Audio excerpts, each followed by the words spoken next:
समाज को वोट उसको चाहिए तो अपने मैनिफेस्टो में डाले, लिखित रहेगा तो हम समाज से कहेंगे कि अब हमने फेक बातें नहीं हुई है, लिखित बातें हुई है। मुगलों के समय भी लोहा लेने का काम किया है और अंग्रेजों के शासन में 1871 से लेकर 1900 एसटी आरक्षण नहीं मिलेगा, न हमको मंत्री चाहिए, न हमको सांसद चाहिए, न विधायक चाहिए। जिस दिन ये दबाव बना दिए होते तो उस दिन इनके लड़के को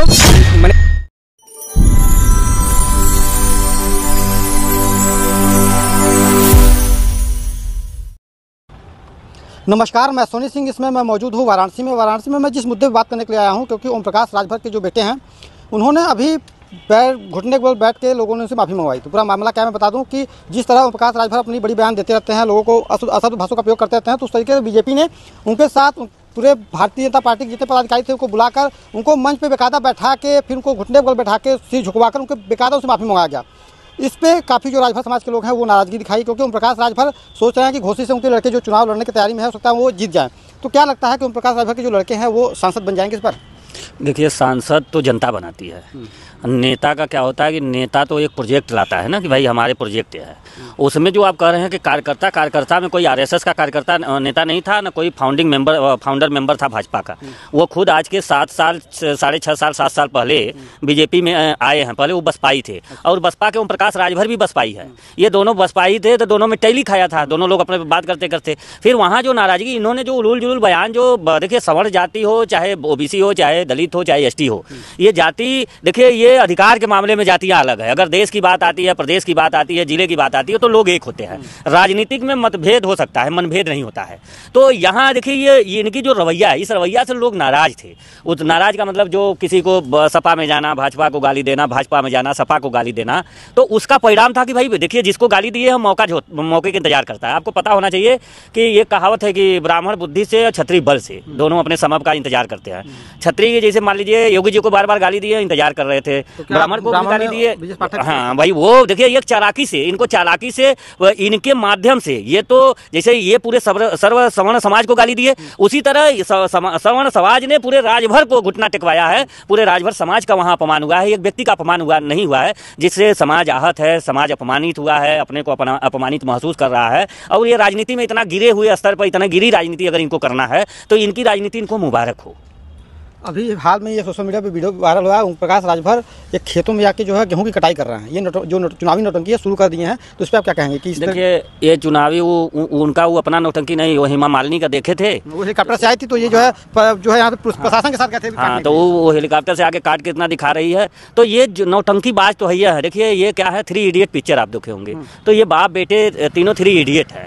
ये सब अपने राजनीति में कहीं भी किसी को दांव लगा सकते हैं। ये अगर जरूरत पड़ने पर समाज को दांव लगाए हैं, कल कुछ और दांव लगा सकते हैं। इनको राजनीति प्यारा है, इनको सदन प्यारा है, इनको समाज के मान सम्मान गरिमा का कोई प्यारा नहीं है ना, गरिमा से इनका कोई मतलब है। अभी देखे कह रहे हैं कि अगर झुकना होगा तो मैं 1000 बार झुकूंगा। झुकने की बात नहीं, हम कह रहे हैं कि आप झुकना था तो आप राजभर समाज के 3,90,000 वोट है, आप वहां झुके होते। वहां और भी छोटी छोटी जातियां हैं, आप तो 6800 बच्चे बैठे हैं इको गार्डन में 650 से, उनके सवालों का जवाब नहीं दिया, आप उनको लात खाने वाले। तो आपने जैसे देखिए, ये जैसी करनी वैसी भरनी, वो कहा गया जैसी करनी वैसा फल आज नहीं तो निश्चय कल। जो आपने दलित बैकवर्डों के नाम पे आपने राजनीति स्टार्ट किया, और वहां जो बैठे हैं लखनऊ में इको गार्डन में, वो दलित ओबीसी है, वहां सवर्ण जातियां नहीं बैठे हैं जिनका हक मारा गया हो। तो आप जैसे करेंगे तो अब इनके पास है क्या कि देखिए, वहां पूरी ताकत ये लगाए हैं चुनाव के लिए, ताकत ये लगाए कि राजभर वहां 50-50 है, 50 इनके पास है। अभी वहां लोग प्रचार में नहीं गए, जैसे हमारी टीम अगर वहां पहुंचेगी तो कुछ इस पे हम लोग अधिकार पे लोगों को कर सकते हैं, अपने वोट के मत से जो है इनको हरा के जो है अपना बदला लेंगे। जी, अनिल राजभर का एक बयान आया, क्योंकि अखिलेश यादव कल गए थे गाजीपुर मुख्तार शाही घर पे, तो उन्होंने कहा कि सब खाली जो माफिया हैं उनके घर पे ही जा सकते हैं, अच्छे लोग घर सब नहीं जाएंगे। इस पर आप क्या कहेंगे? देखिए, हम माफिया बहुत तमाम माफिया है, उनको बस मुख्तार और अतीक अहमद ही क्यों माफिया लगते हैं। देखिए, एक जाति विशेष पे टारगेट करना ये राजनीतिक प्रतिद्वंद्विता कहा जाता है, इसको राजनीति नहीं कहा जाती है। राजनीति अगर करनी है तो जो देखिए, हम ये नहीं कहते हैं कि जो व्यक्ति है जो जिस लायक है, उसके बहुत से ऐसे माफिया हैं। अभी अब देखिए ना, कहे ना, अपने प्रदेश में देखिए, देश में देखिए, तो ये अगर राजनीतिक प्रतिद्वंद्विता है तो भाई अनिल जी तो बहुत अच्छे नेता है ना। कहे से जब समाज को ठग लिए हैं, समाज को ठगने के बाद समाज को फुटपाथ पर कर दिया है, कह रहे हैं कि मोदी जी का राजभरों पर बहुत बड़ा कर्ज है, वही 5 किलो राशन देते हैं, वही कर्ज दिखा रहे हैं। और 22 मार्च 2015 को जो वादा किया है, जो राजभरों का कर्ज उनके ऊपर है बीजेपी वालों को, वो कर्ज इनको नहीं दिख रहा है, लेकिन 5 किलो राशन का कर्ज ये बीजेपी को दिखा रहे हैं कि राजभरों पर बहुत बड़ा बड़ा कर्ज है मोदी जी का। 5 किलो राशन देते हैं, 1100 के गैस पर पकवाते हैं, 2 बनिया खरीदने वाले, 2 बनिया बेचने वाले, मतलब 2 गुजराती खरीदने वाले, 2 गुजराती बेचने वाले, इसी में दे चल रहा है। अनिल जी की बात मत करिए, वो अपना 2027 का अपना अस्तित्व बचाने का प्रयास करे, समय बताएगा कि वो कहाँ राजनीति करेंगे, कैसे करेंगे, क्योंकि समाज को दोनों देखिए, हमारा समाज दोनों नेताओं में ठगी का शिकार हुआ है। आप देखे होंगे, रामाचल जी हों चाहे सुखदेव जी रहे हों, ये लोगों ने राजनीति किया तो समाज को हक अधिकार के नाम पे नहीं किया, उन्होंने अपनी राजनीति अपने पार्टी के गाइडलाइन के तहत किया। ये दोनों जो साथी हैं, दोनों ठग हैं, एक मुगल सराय चाई है, एक बनारसी ठग है। ये दोनों समाज को ठगे, और वो चाई पना वो यहाँ से आया, लोगों का जेबा काट के अपना घूम के मंत्री बन रहा है, और ये आदमी है, ये ठग है। ये यहाँ से नहीं ठगी उसका चला, क्योंकि बनारस में क्यों नहीं ठग पाए यार? आप लड़ाए हो अपने बेटे को, शिवपुर में जिता लिए होते, आप यहाँ जिता नहीं पाए। तो आप जिधर देखे कि इधर अनपढ़ गवार और सादे सीधे है, इधर हम इन सबों को चुतिया बना लेंगे, तो वही जाके अपना उधर अरेना गाड़े हैं, क्या है अपना खूटा गाड़े हैं वहाँ बलिया में।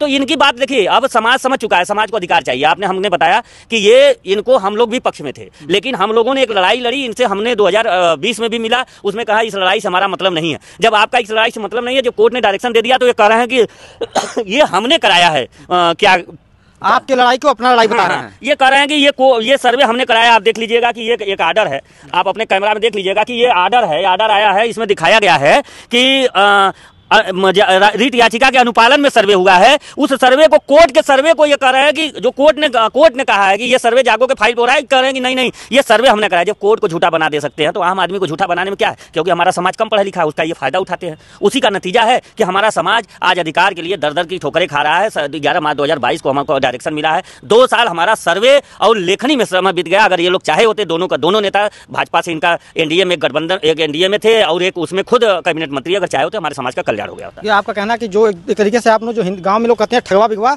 दोनों लोग मतलब आपके समाज के हित में नहीं रहे, बस अपने वोट बैंक को बचाने के लिए, अपने आप को आगे बढ़ाने के लिए आप लोग को हमेशा जो है आग में ढकेलते रहे।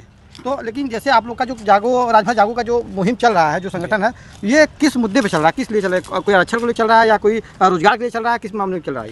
नहीं, यह केवल अनुसूचित जनजाति के आरक्षण के लिए राजभरों को कैसे अधिकार मिल जाए, इसलिए यह संगठन बनाया गया है। क्योंकि हमारा राजभर समाज मुगलों के समय भी लोहा लेने का काम किया है, और अंग्रेजों के शासन में 1871 से लेकर 19। आपको यकीन नहीं होगा कि 17 जून 2020 के बाद हम लोगों का कोई ऐसा एक संडे नहीं है, रविवार नहीं है, जो समाज के लिए समर्पित नहीं है।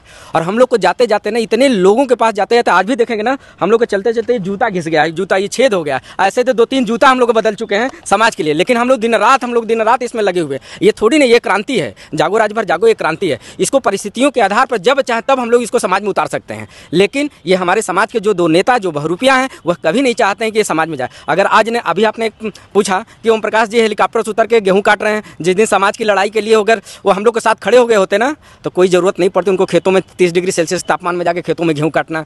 उनको ये उनके लड़के को समाज के अंदर घुटना टेकने की ज़रूरत नहीं पड़ती। कभी ऐसा संभव ही नहीं होता। बस एक बार ये कहते नहीं कि हक अधिकार के आवाज़ में जब तक हमारे समाज को एसटी आरक्षण नहीं मिलेगा, न हमको मंत्री चाहिए, न हमको सांसद चाहिए, न विधायक चाहिए। जिस दिन ये दबाव बना दिए होते, तो उस दिन इनके लड़के को मैंने गली गली घूमना नहीं पड़ता, इनके लड़के को पूरे समाज के सामने माफ़ी नहीं करना पड़ता, इनको स्वयं खेतों में जाकर गेहूँ नहीं काटनी पड़ती। बस एक मुद्दा अगर एसटी आरक्षण को होते, सरकार के सीने पर चढ़कर अगर पूछते कि नहीं, जब तक तुम आरक्षण नहीं दोगे तब तक हमें सांसद विधायक नहीं चाहिए, तो आज देखते आज समाज की मर्यादा बनती और समाज उनके साथ गले में गले, हाथ में हाथ और कंधे पर उठाकर ओम प्रकाश राजभर और अरविंद राजभर को जिताता। लेकिन इन लोगों ने समाज के साथ गद्दारी किया है, और इस गद्दारी का बदला समाज के लोग इस घुसी और भाजपा के साथ, भाजपा को भी दिखाएगा कि इसका राजभर का अपमान का क्या मतलब होता है। अच्छा चाचा, इस बार राजभर समाज किधर जा रहा है? देखिएगा, वो तो स्वतंत्र है, जिधर फायदा होगा, जागो राजभर जागो कमेटी जिधर रहेगी वह राजभर समाज रहेगा। अच्छा, ये जो बाप बेटी की जो नौटंकी चल रही है, अपनी सत्ता बचाने के लिए आप लोग को जो है अंधकार में ढकेला जा रहा है, आपके हकों को मारा जा रहा है,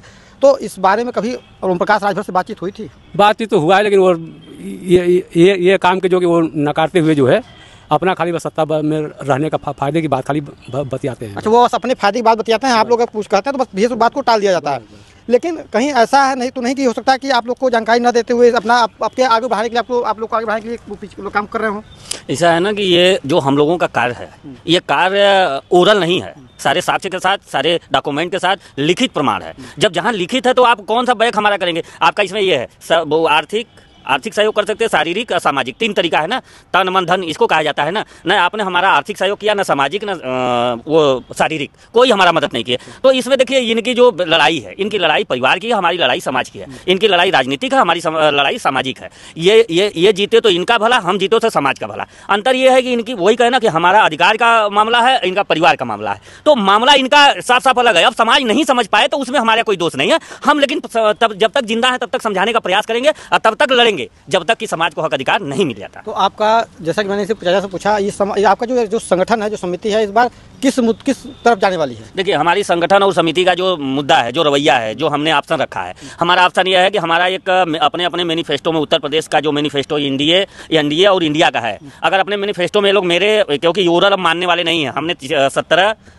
14, 17, 19, 22 4 बार वोट एनडीए को दे दिया है। इंडिया का नंबर आया है। इंडिया अगर हमारी वोट राजभर समाज को वोट उसको चाहिए तो अपने मैनिफेस्टो में डाले, लिखित रहेगा तो हम समाज से कहेंगे कि अब हमने फेक बातें नहीं हुई है, लिखित बातें हुई है। लिखित बातों पर अगर समाज सब आएगा, क्योंकि अधिकार की बात है। जो सरकार हमारे मुद्दों के अपने मैनिफेस्टो में डालेगा, जो गठबंधन, उस गठबंधन के साथ हम लोग रहेंगे, क्योंकि ये एनडीए तो डालेगा नहीं। इंडिया से ही उम्मीद है। इंडिया में हम लोग कह भी रहे हैं, आग्रह भी किए हैं, विनती भी की है, हमारी बातें चल रही है। अगर करता है नहीं तो फिर आरक्षण नहीं तो वोट नहीं का नारा बुलंद करके नोटा दबाइए, हक अधिकार में अपनी भागीदारी निभाइए। हम लोग नोटा दबाएंगे, अपना मूल्यांकन नोटा से सरकार तक संदेशे जाएगी, प्रदेश के लोगों तक जानकारी होगी, हाहाकार मचेगा कि भाई ये समाज क्यों नोटा पर दबाया। तो हम जवाब देंगे कि अगर अधिकार राजभर समाज को मिल गया होता तो नोटा का हम लोग प्रयोग नहीं करते। तो आप उन दोनों राजभर के बारे में क्या सोचते हैं? जागो राजभर के बारे में क्या सोचते हैं? कमेंट बॉक्स में जरूर बताएं। वीडियो को अच्छा लगा तो चैनल को सब्सक्राइब करना भूलें। मैं सोनी सिंह।